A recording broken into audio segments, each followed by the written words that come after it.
At 35,000 feet, in the calm hum of flight, no one noticed the quiet man in seat 14B. He wasn't wearing his uniform, just a plain jacket and faded jeans. But fate had other plans. When a sudden emergency struck, the man who had once left the battlefield behind found himself standing once again, this time, not for his country, but for 276 strangers who needed a hero.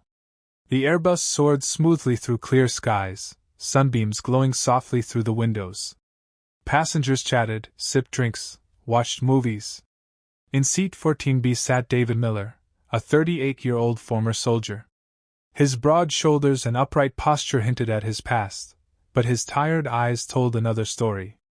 He'd left the military 2 years earlier after a mission went tragically wrong.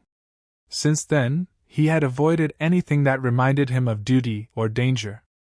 Today, he was just another traveler heading home to his family. Earbuds in, book half read, his world was finally quiet. A flight attendant smiled as she passed. He gave a polite nod. No one around him knew that this man had once led rescue teams under fire. He preferred it that way. Then came the announcement. A calm voice over the intercom suddenly shifted into urgency. Ladies and gentlemen, if there are any trained first responders or security personnel on board, please make yourself known to the crew immediately.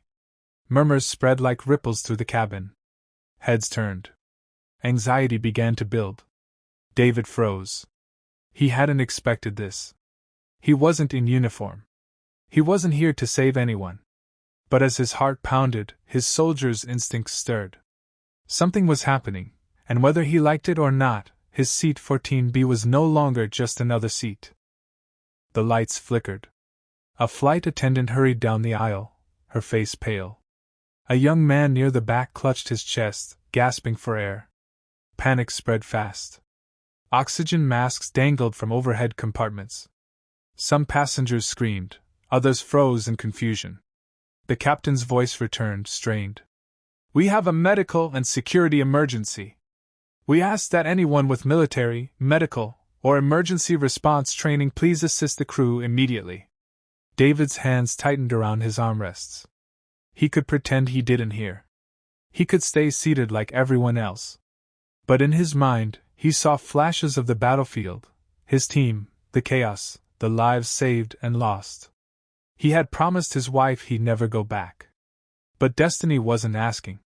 It was calling. Slowly, he unbuckled his seatbelt. The woman next to him whispered, "Are you going to help?" He nodded. As he stood, whispers followed. "Who is he? What's happening?"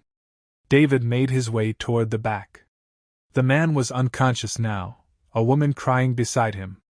2 crew members struggled with emergency equipment. "I'm trained," David said firmly.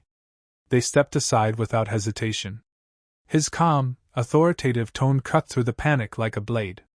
Duty had found him again, not on a battlefield, but in a narrow airplane aisle. David knelt beside the unconscious passenger. His voice was steady. "I need space. Move back." Crew and passengers followed his orders instinctively. His hands moved with practiced precision, checking pulse, airway, positioning the man carefully. "Bring me the medical kit," he commanded. The flight attendant handed it over, trembling. David began CPR, rhythm steady. He barked quick instructions to a volunteer holding an oxygen mask. For a moment, the cabin transformed into a field hospital. His soldier instincts had fully awakened. The captain radioed back. "Storm ahead. Minor turbulence incoming." The plane shook slightly, but David didn't flinch. He had done this under fire before. He could do it here. Minutes stretched like hours. Finally, a faint pulse returned. Passengers burst into applause and relieved sobs. But there was no time to rest. David noticed something else. A suspicious passenger near the emergency exit was behaving oddly, clutching a heavy bag and muttering nervously. David locked eyes with him. Years of combat training screamed a warning.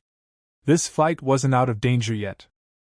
David approached the suspicious man calmly but firmly. "Sir, please return to your seat," he said. The man's eyes darted nervously. A flight attendant tried to intervene, but the man suddenly lunged toward the emergency door. Passengers screamed. David moved fast, grabbing the man's arm in a firm lock. The bag fell open. Inside were improvised dangerous items, not explosives but sharp tools and flammable chemicals. The crew gasped. The pilot made an emergency announcement. All passengers remain seated. David restrained the man using a belt and zip ties from the crew. His military training turned the chaotic moment into controlled action. The situation was contained, but adrenaline still surged through the cabin. David's mind was sharp, scanning for any other threats. He wasn't just a passenger anymore. He had become the shield between danger and everyone on board. The captain announced an emergency landing at a nearby airbase. Turbulence rocked the plane as it descended through storm clouds. Oxygen masks swung, lights dimmed. David stayed near the restrained man, keeping passengers calm with firm, clear instructions. Listen to the crew. Stay seated.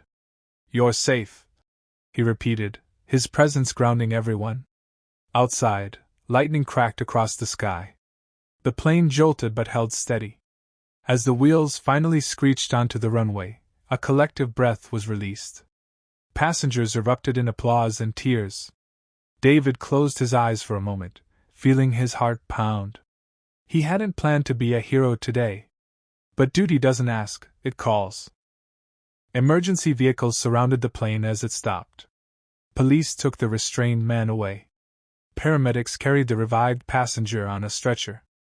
Passengers hugged David, some crying, others whispering, "Thank you." The captain shook his hand. "You saved lives today." David looked out the window. He had left the battlefield behind, but fate had found him in seat 14B. For years he thought his purpose ended with the military.